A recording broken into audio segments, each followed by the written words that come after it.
Today we're going to talk about electrochemistry, specifically redox reactions and oxidation states. So to begin with, what we see here is a picture of a typical electrochemical reaction that encompasses both lighting up a light bulb and a salt bridge, but basically it's the whole idea that we're having electrons to pass through a wire, so that's called current, so the flow of electrons is current, and so that flow of electrons is passing through the wire, and it's entering in the light bulb, making it glow, continuing back on to complete the circuit. And basically, the thing that's causing that flow of electrons is the fact that you have two different metals. So the idea you have dissimilar metals. So you have iron on the left side, and that's where oxidation is occurring, copper on the right side, and that's where reduction is occurring. So where this whole idea for a salt bridge and for electrical current to be flowing, one of the original ideas that brought this all about was when you got Alexander Volta a long time ago. What was happening was they were performing surgery, and what he did was he was holding onto some piece of metal, and theory says, or history says, that his nurse was touching the patient, which was a frog at that moment, with a different type of metal. And what they noticed is somehow they grounded each other and they caused a jump that caused the frog to jump. And so what happened is they were actually passing current through the frog because they had two different metal scalpels that were working on the frog simultaneously. So that's kind of the idea too behind our defibrillator, when you go, okay, clear, and you put it on somebody and you help, rejuvenate the heart by passing electrons through the body and causing electrical shock and just getting the heart to pump like it's supposed to. But that's a long way of saying that this is a salt bridge, and that's where the whole idea came from. But mainly it relies on one thing: dissimilar metals. If you don't have two different metals in this reaction, you won't have what's called a potential difference, and you won't have stuff flowing. So in today's lecture, what we're doing is we're looking at the differences in the metals, or the differences in oxidation and reduction, to help us understand what's happening that causes this electron flow. So a redox reaction is called a redox reaction because you have read, which is reduction, and then ox, which is oxidation. And the idea is you will never have oxidation occurring all by itself. Whenever oxidation occurs, you are producing electrons. You're losing the electrons. Whenever something's being reduced, you're gaining electrons. You can't just lose electrons into thin air. They have to go somewhere. So redox reactions means that you will always have to have one with the other. And so oxidation, reduction. If you're losing electrons, something else is going to gain them. And so you always have them in a pair. So that's why they're called redox reactions. These at the bottom are a couple of different kind of catchphrases that students have used to help remember which one's which.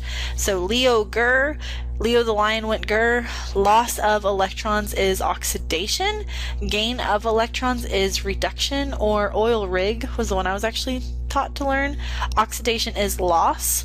Reduction is gain. So if either of those mnemonics help you, great, more power to you. You could just remember oxidation produces electrons, reduction requires electrons, whatever works for you.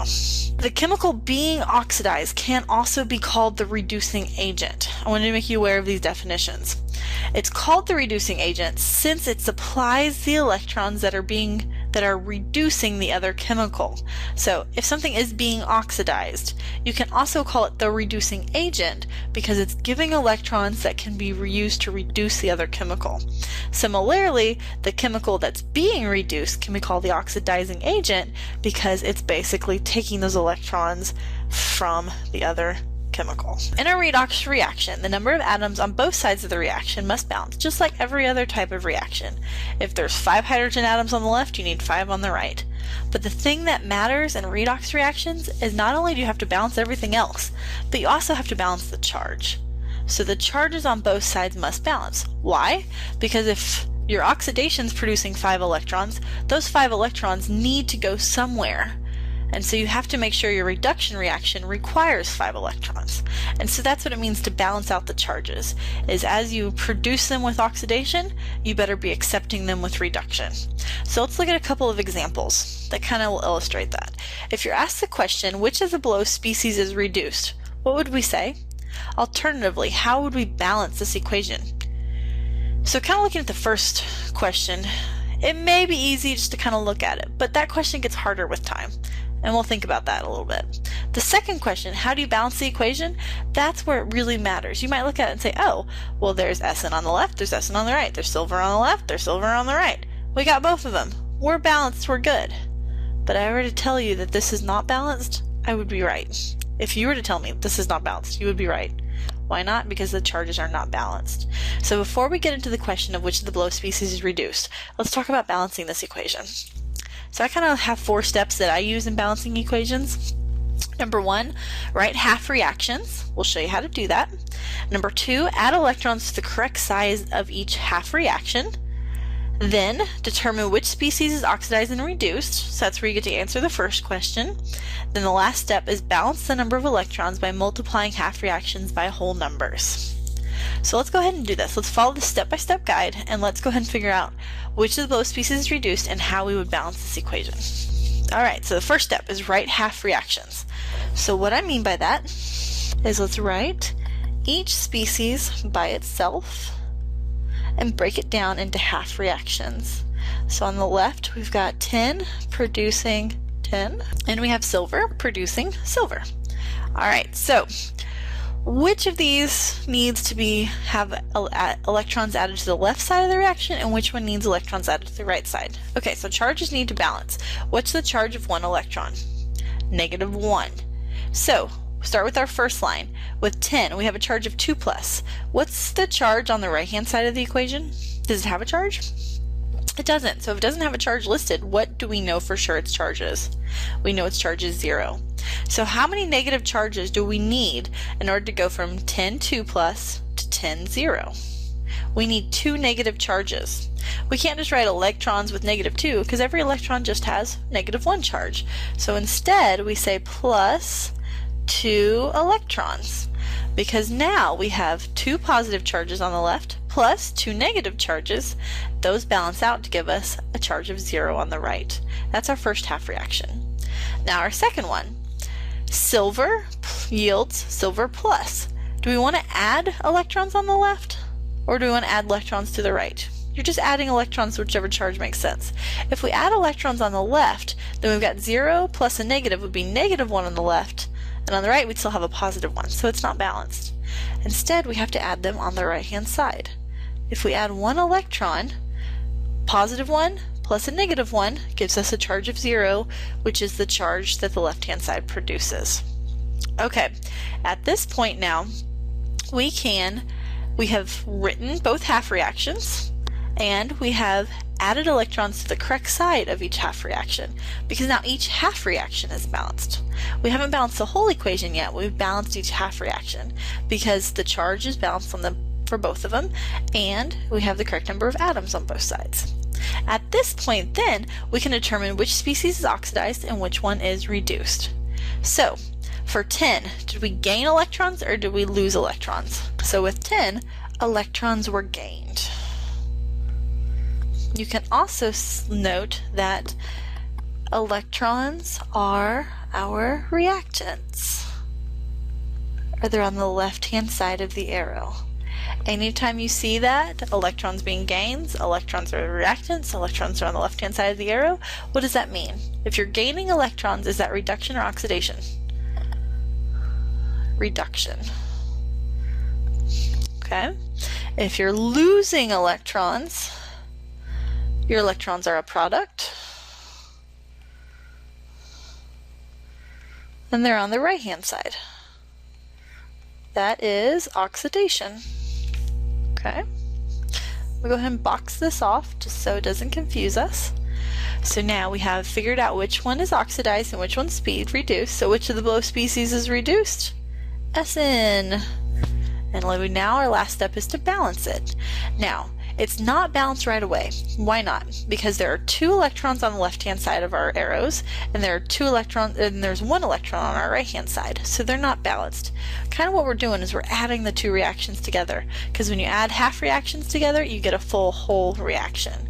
So when we're adding them together, at this point we have 2 electrons on the left, 1 electron on the right.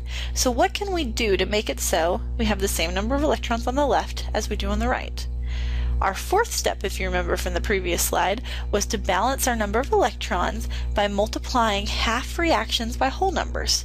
So if we take this whole half reaction, I know it's kind of a funny way of saying it, whole half reaction, but if we take that whole half reaction and multiply it by 2, then that's the same thing as saying 2Ag yields 2Ag plus 2 electrons. We multiplied every single coefficient by 2. Then we still have the same, we didn't change our second equation. Now we have 2 electrons on the left and 2 electrons on the right. So that means we can now cancel our electrons and add our 2 half reactions to get 2 silvers plus 1 tin 2 plus yields 2 silver pluses plus 10. And notice this now is our final complete balanced reaction. So even though it looked balanced at the beginning, it wasn't because electrons were not balanced. So that's how you balance an equation. Let's look at another example.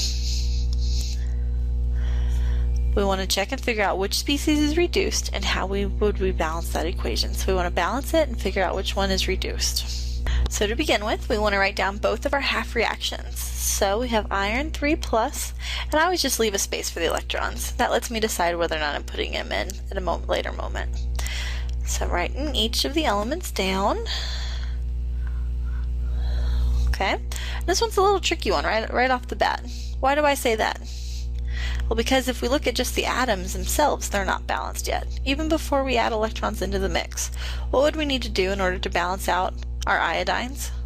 Are they balanced right now? Our irons are. There's one iron atom on the left and one iron atom on the right, but our iodines are not. So we'd originally have to start out with the 2 right there for iodine. That's what makes that a little bit tricky, is when you're writing out its half reactions, you have to remember atoms matter. You can't forget about them. So iron 3 plus going to iron 2 plus. Which side do we need to write our electrons on? The left. Why the left? Because electrons have a negative charge. 3 minus 1 yields 2. So now the top half reaction is balanced because we have a charge of 2 plus on both sides. So if we wrote electrons on the left for the top reaction, we should write them on the right for the bottom. So how many negative charges are on the left-hand side now?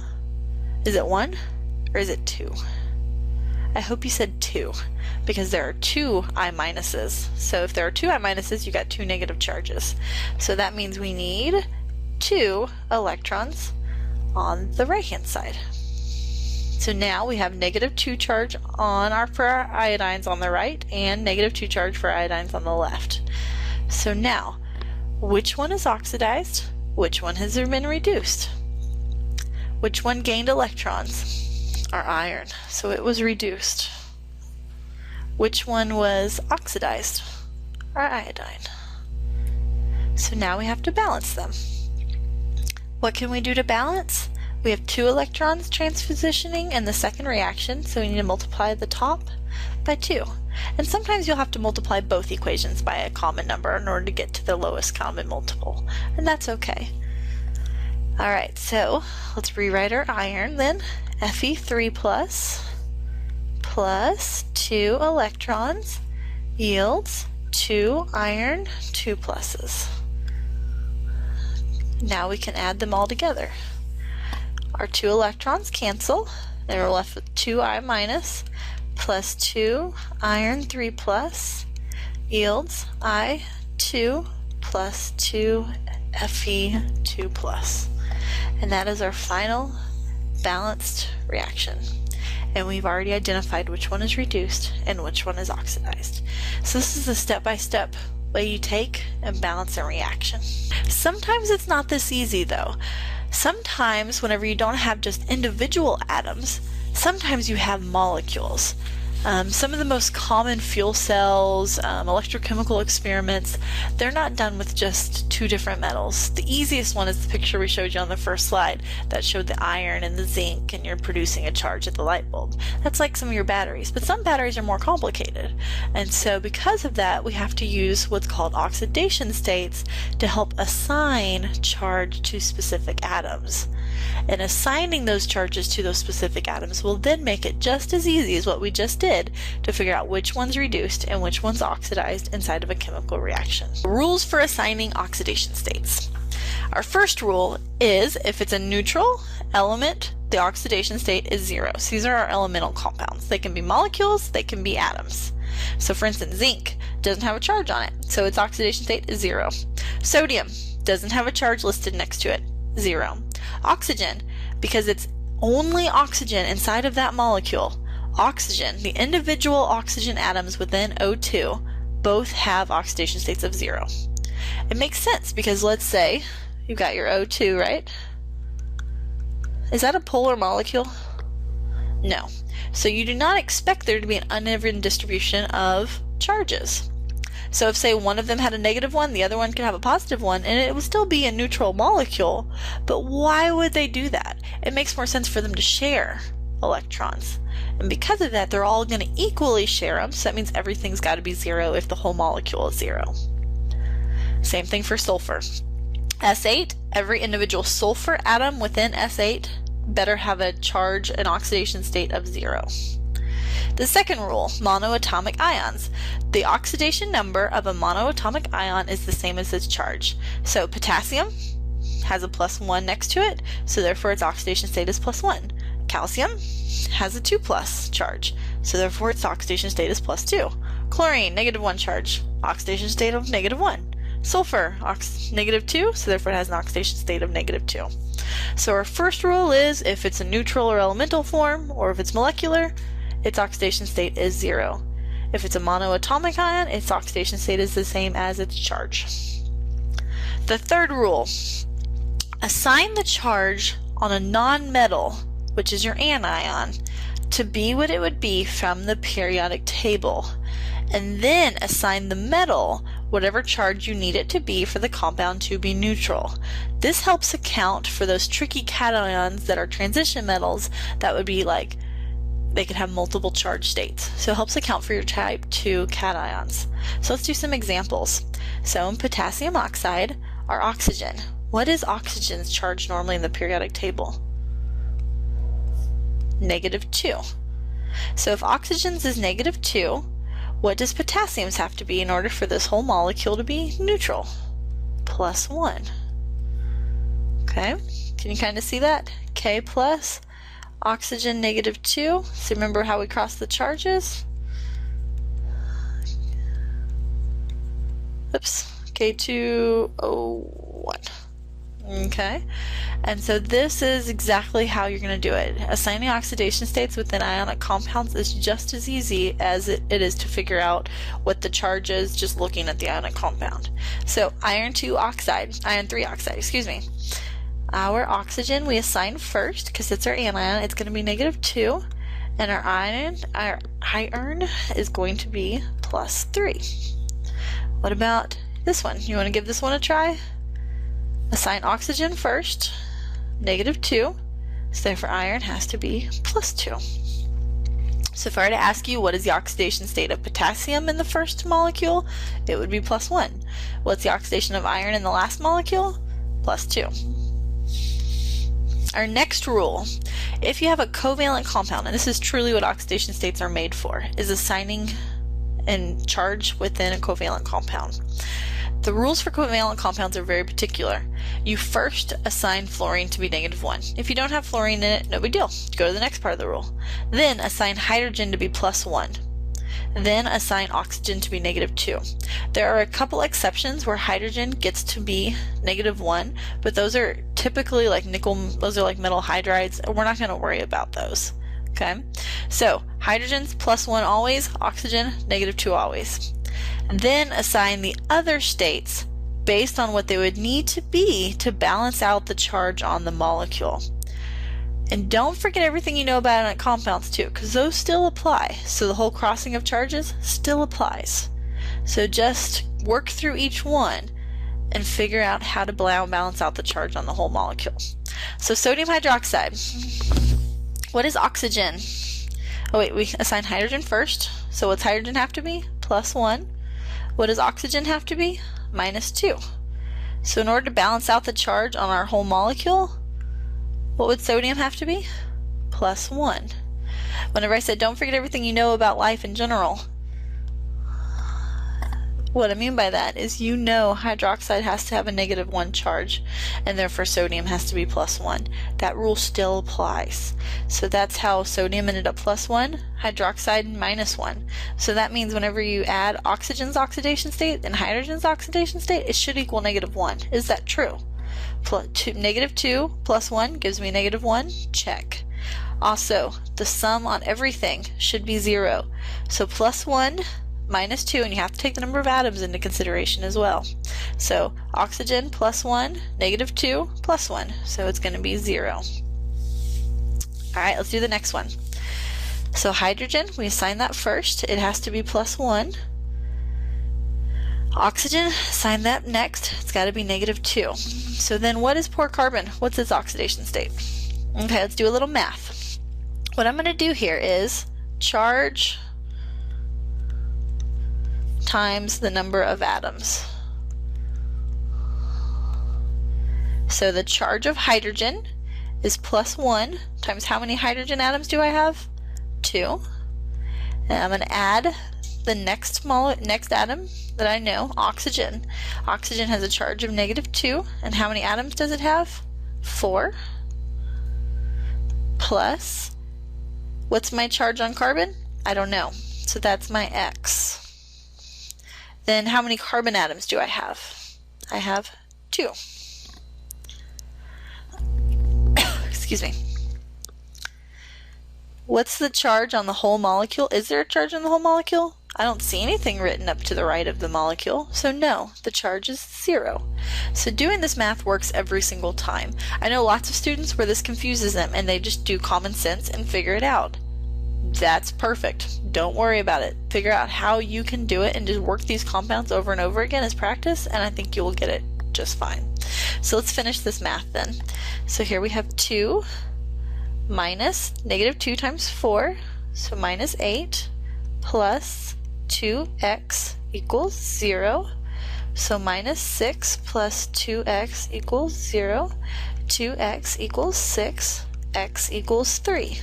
So what's our charge on carbon? +3. Okay. And notice we could add them all up and make sure it all works. There's 2 hydrogens. There are 4 oxygens. There are 2 carbons, just to recheck ourselves. So +2 minus 8 plus 6 gives us 0. Let's do the last one.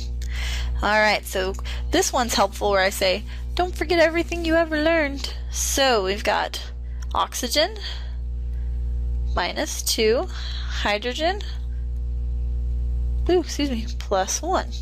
So then chromium, what's chromium's charge? +3. How did I know that so fast? I could have done all the math like I did before, but I know that whenever chromium hydroxide dissociates, it's going to form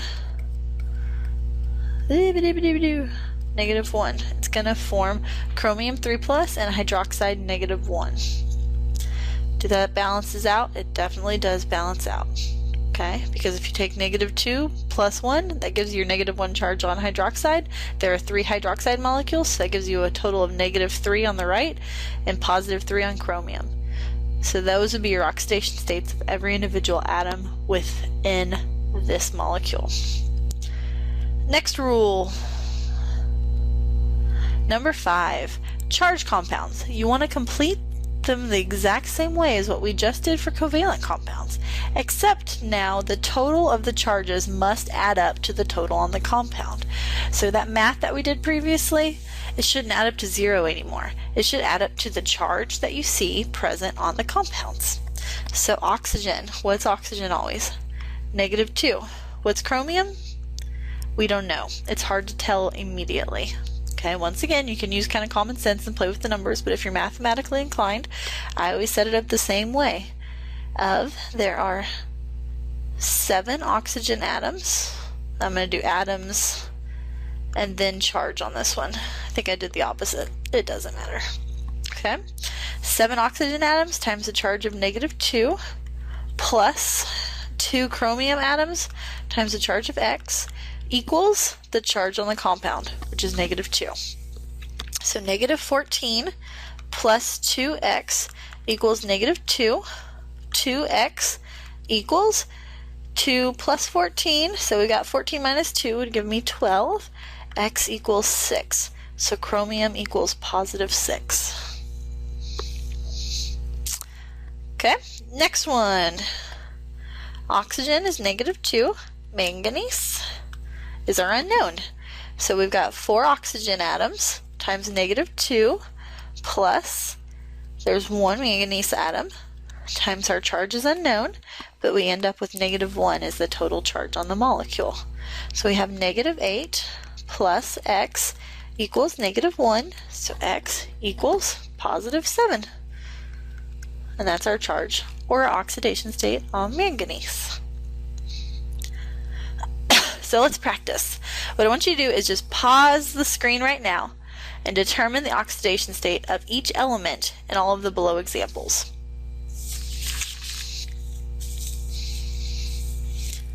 Alright, so ammonia. Hydrogen goes first, and it is plus 1, and then that means that nitrogen has to be negative 3. Oxygen, negative 2, that means zinc has to be plus 2.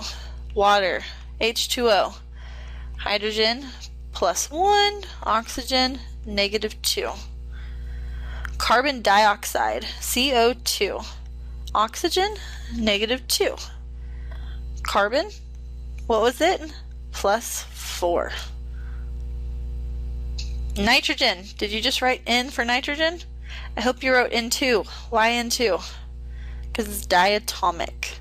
All of those 7 atoms, remember, might have been a couple lectures ago, that form the 7 on the periodic table, your nitrogen, your oxygen, your hydrogen is the exception up in the top left.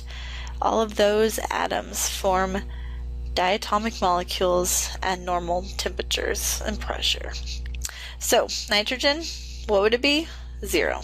It really doesn't matter because nitrogen by itself would also be 0. But N2, going to be 0. Alright, here's a couple more. Give these all a try. Take a minute, pause the screen, write down what the oxidation state of each of these elements here is, and then come back for the answers. So, iron 3 oxide. Oxygen, negative 2. Iron, plus 3. Sodium sulfate. Alright, so this one's kind of fun. Oxygen's the one that's known right off the bat. Negative 2. This is where you don't forget your common sense. Sodium sulfate, what does that break down into? Na plus and sulfate 2 minus. So that means your sulfur and your oxygen have to add together to give you your 2 minus, and that means your sodium is known right off the bat as plus 1. Alright, so what does that leave your sulfur being? Plus 6. Aluminum hydroxide, once again, don't forget your common sense. Aluminum 3 plus, hydroxide, negative 1. So, aluminum 3 plus, or plus 3, oxygen minus 2, hydrogen plus 1. Hydroxide, this one is easy. Plus 1, oxygen minus 1, whoops, minus 2, excuse me. Dichromate. So this one has oxygen with a negative 2. Did I just do this one? I think I might have just done this one. Oxygen, negative 2. Chromium, positive 6. I think we did a similar one, not this exact one. Okay. Let me know if you have any questions. Feel free to email me about any of these examples that you need further help with. Alright, so now this is the whole kind of point of the lesson. You can now use what you learned about oxidation states to determine oxidation and oxidize and reduce species in more complicated reactions. So before it was just 2 elements and you could then decide which one was oxidized and reduced. But now you can do more complex oxidation and reduction problems. So you want to do the exact same things you did before. You want to figure out first, you want to start out by determining which one changed oxidation state, and that could make it so that you can figure out which one's oxidized and which one's reduced. You could also go further on and do the half reactions if you want to. We're not going to worry about doing the half reactions today. Today we're just going to focus on which one is oxidized, which one is reduced. So for instance, what I suggest doing is write down every element that is in the reaction down the middle. Now, on the left-hand side, we're going to write down which one's all the oxidation states of these atoms as they exist on the left-hand side, and then we're going to write down the oxidation states of each of these elements as they exist on the right-hand side of the reaction. So calcium, what's its charge on the left-hand side? 0. What's hydrogen's charge on the left-hand side? +1. What's oxygen's charge? -2. Oxidation state, excuse me. On the right-hand side, what is calcium's oxidation state in this molecule? Calcium's oxidation state in this molecule then would be 2+, because it needs to balance out the oxygen. Oxygen's oxidation state is still -2. What about hydrogen? What's hydrogen's oxidation state in this example? It's going to be 0, because it's listed as in its molecular form where it's all by itself, and so each individual hydrogen atom inside of H2 is going to be 0. Alright, so what that means is oxygen didn't change its oxidation state, so I will scribble that out, because now we can just focus on the two that changed oxidation state. So, which of these increased their oxidation state, meaning increased in charge? Calcium did. Increased oxidation state. Whereas hydrogen decreased its oxidation state. So if I asked you which of these is going to be reduced, what would you say? Which one was reduced in charge? That's right, the hydrogen was reduced, and that means your calcium was oxidized. So if we were to ask which element was oxidized in this example, you could say calcium. And which element was reduced? Hydrogen. Let's do more examples. Determine which one is oxidized and which one's reduced. So we have hydrogen and we have oxygen. So hydrogen, its oxidation state on the left-hand side, and notice these are already balanced, is 0. What's oxygen's oxidation state on the left-hand side? 0. What's hydrogen's oxidation state on the right-hand side? +1, and oxygen's is -2. So which one of these had a decrease in oxidation state? Oxygen. So that means it's reduced and hydrogen is oxidized.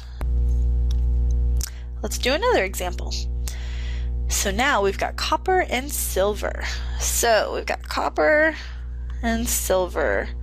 On the left-hand side, copper has an oxidation state of 0, silver has an oxidation state of +1. On the right-hand side, copper has an oxidation state of 2+, and silver has an oxidation state of 0. How did I know that?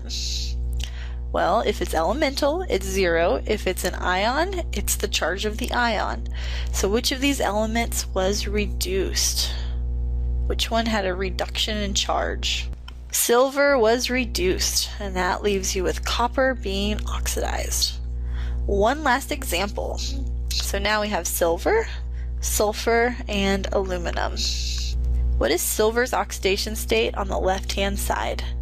Well, if you know sulfur, because sulfur isn't one of your transition metals, you know sulfur has to be -2.